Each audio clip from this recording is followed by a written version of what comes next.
जय श्री कृष्णा। मैं आचार्य ज्योति स्वागत करती हूँ आप सभी का वैदिक एस्ट्रो केंद्र में। दर्शकों, आज बात करेंगे उस राशि की जो सबको खुश रखना चाहती है, जो हर रिश्ते में बैलेंस ढूंढती है, जो इतनी डिप्लोमेटिक होती है कि कभी कभी खुद ही नहीं समझ पाती कि वो एक्चुअली क्या चाहती है। वो है तुला राशि, यानी लिब्रा साइन। और अगर आप सोचते हैं कि तुला राशि बस एक इनडिसाइसिव और पीपल प्लीजिंग राशि है, तो आज हम आपको बताएंगे कि ये राशि असल में कितनी एक्स्ट्राऑर्डिनरी है। ये शुक्र की राशि है, सौंदर्य, न्याय और संतुलन की राशि। यह वो राशि है जहां शनि उच्च के होते हैं, यानी कर्म और जस्टिस का सर्वोच्च एक्सप्रेशन यहाँ पर होता है। आज के इस वीडियो में हम बात करेंगे तुला राशि के तत्व के बारे में, स्वामित्व के बारे में, उसके प्रभाव की वजह से, इस राशि के प्रभाव की वजह से जातक के जीवन में प्रेम, धन, करियर, इन सब पर क्या प्रभाव पड़ता है। साथ ही समझेंगे ट्रेड्स, चाहे हम फिजिकल ट्रेड्स की बात करें या मनोवृत्ति की बात करें, और जानेंगे कुछ कमजोरियां यानी वीकनेस भी। और फिर आखिर में बात करेंगे कुछ आसान से उपायों की, जिनको करके तुला राशि के जातक दिशा को जीवन में जो ग्रहों के प्रभाव से है उसको संतुलित कर सकते हैं। तो वीडियो को अंत तक जरूर देखिए। देखिए, यहाँ पर शुरुआत में अपने सभी दर्शकों को एक एग्जाम्पल के थ्रू अगर मैं समझाना चाहूँ, तो यहाँ पे ये कल्पना कीजिए कि एक ऐसा चौराहे कि वहां जहां ना दुनिया के सारे रिश्ते शुरू होते हैं। 12 राशियों की यात्रा में तुला 7वीं राशि है, तो यहाँ पर ये एक क्रॉस रोड पे आप आ गए हैं।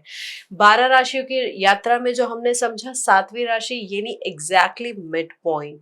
ज्योतिष शास्त्र में ये एक बहुत बड़ा टर्निंग पॉइंट भी कंसिडर किया जाता है। क्यों? क्योंकि मेष से कन्या तक की जो पहली 6 राशियां थी वो सेल्फ सेंट्रिक थी, यानी मेरा शरीर, मेरा परिवार, मेरी बुद्धि, मेरे शत्रु।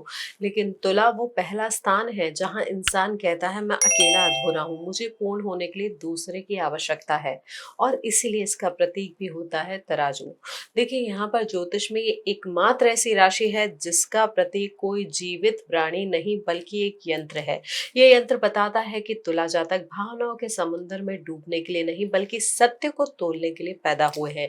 क्या आपने कभी गौर किया है कि तराजू के दोनों पल्ले जो होते हैं कभी स्थिर नहीं रहते, वो हमेशा ना ऊपर नीचे होते रहते हैं, जब तक कि बीच का कांटा स्थिर ना हो जाए। यही एक तुला जातक का जीवन है, अशांति के बीच शांति की तलाश। वे दुनिया के सबसे बेहतरीन कूटनीतिज्ञ हैं, जो जानते हैं कि दो दुश्मनों के बीच बैठकर भी चाय कैसे पी जाती है। यह प्रतीक बताता है कि इस राशि के जो जातक है हर चीज को दोनों तरफ से तोलते हैं। हर निर्णय में प्रोज और कॉन्स, हर सिचुएशन में दोनों पर्सपेक्टिव्स, इसलिए इतने फेयर और बैलेंस्ड होते हैं और इसलिए डिसीजन लेने में इतना समय भी लेते हैं। अब स्वामित्व को समझे तो तुला के स्वामी होते हैं शुक्र, जिसे हम शुक्राचार्य भी कहते हैं। शुक्र सौंदर्य, कला और प्रेम के कारक है, लेकिन तुला में शुक्र केवल फिजिकल अट्रैक्शन नहीं देते, वे एस्थेटिक सेंस देते हैं। एक तुला जातक के लिए ना सुंदरता का अर्थ केवल एक अच्छा चेहरा नहीं बल्कि एक सलीकेदार बातचीत, एक अच्छी किताब और एक सुलझा हुआ व्यक्तित्व है। शुक्र वृषभ के भी स्वामी है, लेकिन वहां शुक्र भौतिक सुख में थे। तुला में जो शुक्र होते हैं वो इंटेलेक्चुअल ब्यूटी में है, संबंधों में है, कला में है, न्याय में है। यह शुक्र का अधिक रिफाइंड और इवोल्व एक्सप्रेशन है। काल पुरुष की कुंडली में तुला सप्तम भाव में आती है, यानी विवाह, पार्टनरशिप और ओपन एनिमीज का भाव। इसलिए तुला जातकों के जीवन में पार्टनरशिप्स, चाहे पर्सनल हो या प्रोफेशनल, केंद्रीय भूमिका निभाती है। अब यहाँ पर ना एक बहुत बड़ा ज्योतिषीय विरोधाभास भी आता है। तुला में जो सूर्य होते हैं, अगर सूर्य जो है तुला राशि में आ जाए, जो कि आत्मा और अहंकार के कारक है, वो नीच के हो जाते हैं, जबकि शनि जो कर्म और अनुशासन के कारक है वो उच्च के हो जाते हैं। क्यों? इसे गहराई से समझने का प्रयास करिए। देखिए, सूर्य एक राजा है और राजा कभी झुकना नहीं जानते, लेकिन तुला राशि जो है समझौते और साझेदारी की राशि है। जहां यहाँ पर जो राजा की स्थिति है वहां पर उनका अहंकार काम नहीं आ सकता, इसलिए सूर्य तुला राशि में कमजोर हो जाते हैं। ये सेल्फ एक्सप्रेशन और ईगो के ग्रह हैं, लेकिन तुला का स्वभाव दूसरों पर फोकस करना, दूसरों के पर्सपेक्टिव को महत्व देना है। इसलिए सूर्य की इंडिविजुअल ग्लोरी यहाँ सप्रेस हो जाती है। तुला जातकों में सेल्फ कॉन्फिडेंस की कमी और दूसरों के अप्रूवल की नीड, यह नीड सूर्य का ही प्रभाव होता है। वहीं दूसरे तरीके से इसको समझे तो शनि एक न्यायाधीश है। न्याय तभी हो सकता है जब आप निष्पक्ष हो, जब आप तराजू के दोनों पलड़ों को बराबर देखें। इसलिए शनि तुला में अपनी सर्वश्रेष्ठ अवस्था में होते हैं। शनि जस्टिस के ग्रह हैं, कर्म के ग्रह हैं और तुला न्याय की राशि है। इन दोनों का कॉम्बिनेशन तुला में उच्च शनि जातक को extra ordinary sense of fairness देता है, लॉन्ग टर्म थिंकिंग देता है और कार्मिक विजडम भी देता है। यदि आपकी राशि तुला है तो आपके भीतर ना एक जन्मजात जज बैठा है जो हर वक्त सही और गलत का फैसला कर रहा है।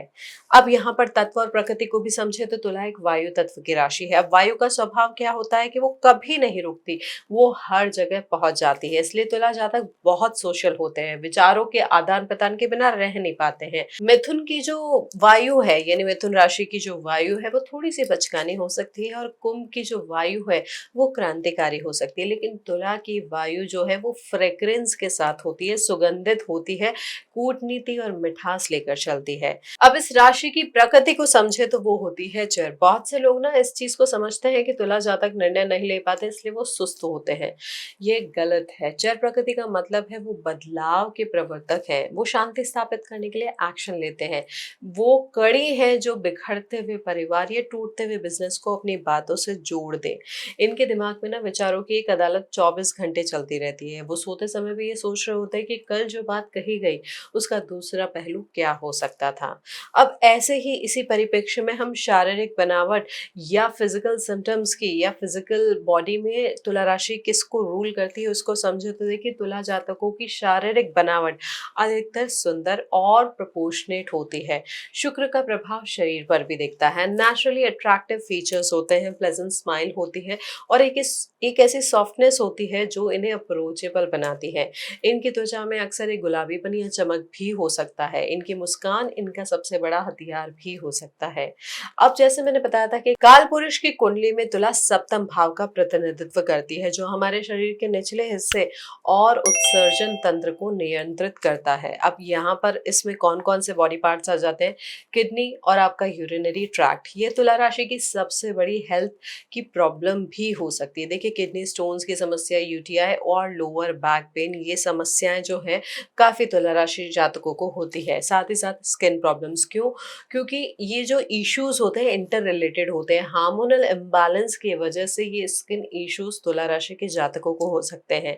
क्योंकि यहाँ पे संतुलन की राशि है तो शरीर में एसिड बेस बैलेंस बिगड़ते ही ये बीमार पड़ जाते हैं। इन्हें बैक पेन और लोअर स्पाइन की समस्या अक्सर रहती है। इसका एक मनोवैज्ञानिक कारण भी है। जब ये अपनी भावनाओं को व्यक्त नहीं कर पाते हैं और दूसरों की भावनाओं का बोझ ढोते हैं तो वो तनाव उनकी कमर में उतर आता है। तुला जातकों के लिए सलाह यही होती है हमारी कि वो पानी का खूब सेवन करें और रिफाइंड शुगर से भी बचे, क्योंकि शुक्र का सीधा संबंध मिठास से होता है और इनकी बॉडी शुगर को बहुत जल्दी इम्बैलेंस करती है। अब यहाँ पर मनोवृत्ति को समझे तो देखिए यहाँ पर हमने पॉजिटिव ट्रेड्स थोड़े से समझे, थोड़ी सी बातों को और जानते हैं तुला राशि के लिए कि यहाँ पर होता क्या है। तुला राशि के जातक बैलेंस बनाना तो जानते हैं लेकिन उनके लिए सबसे बड़ा संघर्ष होता है, सबसे बड़ी प्रॉब्लम होती है पीपल प्लीजिंग नेचर। सबको खुश करने की चाहत में अक्सर खुद को भूल जाते हैं, किसी को ना नहीं कह पाते क्योंकि इन्हें डर लगता है कहीं रिश्ता ना टूट जाए। और इसी प्रक्रिया में ये अपने भीतर एक ज्वालामुखी कहीं ना कहीं दबा लेते हैं। ऊपर से बहुत शांत और मधुर दिखते हैं लेकिन अंदर एक गुस्सा पल रहा होता है कि मेरे साथ ही ऐसा क्यों होता है। इनकी जो इनडिसाइसिवनेस है या दुविधा है वो भी यहीं से जन्म लेती है। जब आप दो लोगों को एक साथ खुश करना चाहते हैं तो आप कभी ना डिसीजन नहीं ले पाते। एक तुला जातक के लिए रेस्टोरेंट में डिश चुनना भी उतना ही मुश्किल है जितना जीवन का बड़ा फैसला लेना। वो अक्सर दूसरों पर फैसला छोड़ देते हैं ताकि बाद में उन्हें दोषी ना ठहराया जाए। लेकिन जब शनि जागृत होता है तो यही तुला जातक पत्थर की तरह कठोर फैसला भी ले सकते हैं। इनके व्यक्तित्व में ना एक पैसिव अग्रेसिवनेस होती है। ये चिल्लाएंगे नहीं लेकिन ये चुप होकर आपको सजा देंगे। तो ये परिप्रेक्ष्य होता है। इसको अगर हम नेगेटिव संदर्भ में समझें, देखिए हर चीज के ना पॉजिटिव नेगेटिव यानी अच्छे पहलू और थोड़े बुरे पहलू होते हैं। तो कभी भी जब हम कुंडली का विवेचन करते हैं तो एक ही बात को पत्थर की लकीर मानकर नहीं समझ सकते हैं। हमें समग्र विश्लेषण करके देखना होता है कि कुंडली आखिर कहना क्या चाह रही है। ग्रहों की स्थिति, दृष्टि, युति, प्रभाव, राशि का, भाव का सब मिलकर क्या कहना चाह रहे हैं। अब यहाँ पर क्योंकि आज हम तुला राशि के संदर्भ में बात कर रहे हैं, तो हमने उनकी मनोवृत्ति को समझा, फिजिकल बॉडी में क्या वो रिप्रेजेंट करते हैं उसको समझा, एक्चुअली राशि होती क्या है वो भी जाना। अब बात करते हैं कि इस राशि की वजह से प्रेम जीवन में या विवाह जीवन में या संबंधों में क्या प्रभाव पड़ता है। देखिए, जैसे हमने बताया कि तुला राशि चक्र की यहाँ पे जो है प्रेम जीवन की, रिश्तों की, रिलेशनशिप का भाव जो होता है उसका स्वामित्व रखती है। इनके लिए अकेलापन ना बहुत परेशानी भरा हो सकता है, क्योंकि बेसिकली ये राशि ही पार्टनरशिप की है, बैलेंस की है। तो यहाँ पर इन्हें अपनी आइडेंटिटी के लिए ना एक दर्पण चाहिए होता है, जो अक्सर इनका पार्टनर ही होता है। ये प्रेम में ना बहुत आइडियलिस्टिक होते हैं। इन्हें वो बेसिकली ना मूवी वाला रिलेशनशिप चाहिए होता है, जहाँ पर सब कुछ सुंदर है, सब कुछ परिष्कृत है, लेकिन वास्तविकता थोड़ी अलग हो सकती है। देखिए, यहाँ पर ये समझिए कि विवाह में भी तुला जातक बहुत समर्पित होते हैं, लेकिन इनकी एक आदत जो होती है, स्कोर कीपिंग। ये चुपचाप ये गिनते रहते हैं, मैंने तुम्हारे लिए 10 काम किए, तुमने मेरे लिए केवल 2 किए। ये बोलेंगे नहीं, लेकिन मन ही मन ना एक दूरी बना लेंगे। और इनकी अगर सबसे अच्छी कंपैटिबिलिटी की हम बात करें, तो वो होती है मेष राशि। क्योंकि मेष राशि यानी एरीज साइन जो है, इन्हें निर्णय लेना सिखाता है, और तुला मेष को यहाँ पर रिस्पॉन्सिबिलिटी या एक स्ट्रैटेजिक अप्रोच जो होती है, एक काम अप्रोच जो होती है, वो सिखाती है। मिथुन और कुंभ के साथ इनका बौद्धिक तालमेल गजब का हो सकता है रिश्ते में, और सिंह राशि के साथ ये एक पावर कपल की तरह भी चमक सकते हैं। तो रिश्तों के संदर्भ में कुछ इस तरीके का प्रभाव होता है। करियर और धन के संदर्भ में अगर हम बात करें, तो तुला जातक वहां सबसे ज्यादा सफल होते हैं जहां पर नेगोशिएशन की जरूरत हो। ये दुनिया के सबसे अच्छे वकील, जज, काउंसलर और राजदूत यानी एम्बेसडर्स बनते हैं। शुक्र की वजह से, शुक्र के स्वामित्व की वजह से fashion, interior designing, event management और कॉस्मेटिक्स के क्षेत्र में भी ये काफी प्रोमिनेंट पोजीशन एक्वायर कर सकते हैं। धन के प्रति इनका नजरिया बहुत थोड़ा एस्थेटिक होता है। इन्हें पैसा इसलिए चाहिए ताकि वो एक सुंदर जीवन जी सके। कंजूस नहीं होते, फ्रगल नहीं होते, लेकिन ये फिजूल खर्ची भी नहीं करते हैं। ये क्वालिटी पर पैसा खर्च करते हैं। एक तुला जातक 10 साधारण कमीजों की बजाय एक महंगी और ब्रांडेड शर्ट खरीदना पसंद करेंगे। इनके पास अक्सर आय के एक से अधिक स्रोत होते हैं, और इनकी आर्थिक उन्नति अक्सर विवाह या साझेदारी के बाद होती है। कुछ प्रसिद्ध तुला जातकों की अगर हम बात करें, तो उनमें से है महात्मा गांधी। उनकी नॉन वायलेंस, फेयरनेस और बैलेंस की फिलॉसफी ये तुला का सर्वोच्च एक्सप्रेशन है। साथ ही एमिनेम, उनके लिरिक्स में जो टू साइडेड पर्सपेक्टिव होता है, वो तुला का तराजू है। लता मंगेशकर जी, उनकी आवाज में जो मिठास है, जो बैलेंस है, एक जो अब एक कनेक्शन है, वो तुला का ही था। तो ये इस तरीके से तुला राशि की वजह से जातक के जीवन में प्रभाव आता है। जो जो चीजें हमने बात की, चाहे पर्सपेक्टिव की हो, चाहे मनोवृत्ति की हो, चाहे शारीरिक अवस्था की हो, तो इस तुला राशि की वजह से जातक के जीवन में ये सारे प्रभाव पड़ते हैं। अब सारी बातों को समझने के बाद अगर हम कुछ आसान से उपायों की बात करें, लाइफस्टाइल रेमेडीज की बात करें, जिसे करके तुला राशि के जातक सही दिशा दे सकते हैं अपने, चाहे गृह स्वामी की बात हो, चाहे जो फिजिकल ट्रेट है या मनोवृत्ति के ट्रेट है, उनको बैलेंस करने की बात हो। तो देखिए, यदि आप तुला राशि के जातक हैं, तो आपके जीवन को सफल बनाने के लिए यहाँ पर आप सबसे इम्पोर्टेंट क्या चीज कर सकते हैं? स्वयं का सम्मान करना। अपनी कीमत दूसरों की नजरों से आंकना बंद कीजिए। याद रखें, सूर्य आपके यहाँ नीच के हो जाते हैं, इसलिए आपको ना सचेत रूप से अपने आत्मविश्वास पर काम करना चाहिए। शनिवार का दान, यानी शनि का दान क्यों करना चाहिए? क्योंकि शनि जो होते हैं इस राशि में उच्च के होते हैं, इसलिए गरीबों और जरूरतमंदों की मदद करना आपके भाग्य के बंद दरवाजे खोल सकता है। साथ ही कोशिश करें कि शुक्रवार को हल्के गुलाबी रंग का और शनिवार को हल्के या गहरे नीले रंग को धारण करें। यह आपके लिए शुभ हो सकता है।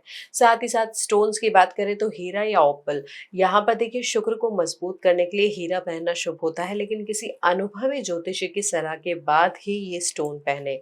साथ ही आप चाहें तो बीज मंत्र का जाप भी कर सकते हैं। तो ये आसान से उपाय नियमित रूप से करके, श्रद्धा पूर्वक करके आप ग्रहों को सही दिशा दे सकते हैं, जीवन को संतुलित कर सकते हैं।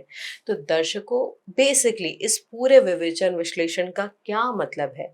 तुला राशि बेसिकली एक यात्रा है, अराजकता से व्यवस्था की ओर, युद्ध से शांति की ओर। देखिए, यहाँ पर न्याय और सौंदर्य स्थापित करने वाली ये राशि है। जिस दिन आप इस संतुलन को, इस कला को मास्टर कर लेंगे, उस दिन आप न केवल खुद सफल होंगे बल्कि अपने संपर्क में आने वाले हर व्यक्ति का जीवन संवार देंगे। तो दर्शकों, ये था हमारा विवेचन तुला राशि के लिए। अगला वीडियो होगा हमारा वृश्चिक राशि का, वो राशि जो सबसे गहरी है, सबसे रहस्यमय है और सबसे ट्रांसफॉर्मेशन वाली है। अगर आपको आज का ये तुला का वीडियो अच्छा लगा हो तो इस वीडियो को लाइक करें, शेयर करें, बेल बटन दबाकर चैनल को सब्सक्राइब जरूर करें। और हाँ, कमेंट में ये जरूर बताएं कि आज के इस विश्लेषण या विवेचन की कौन सी बात आपके लिए सटीक बैठती है, चाहे आपके व्यक्तित्व पे, चाहे आपकी मनोवृत्ति पे, या आपके प्रोफेशन या रिलेशनशिप पे। हरिओम दर्शकों।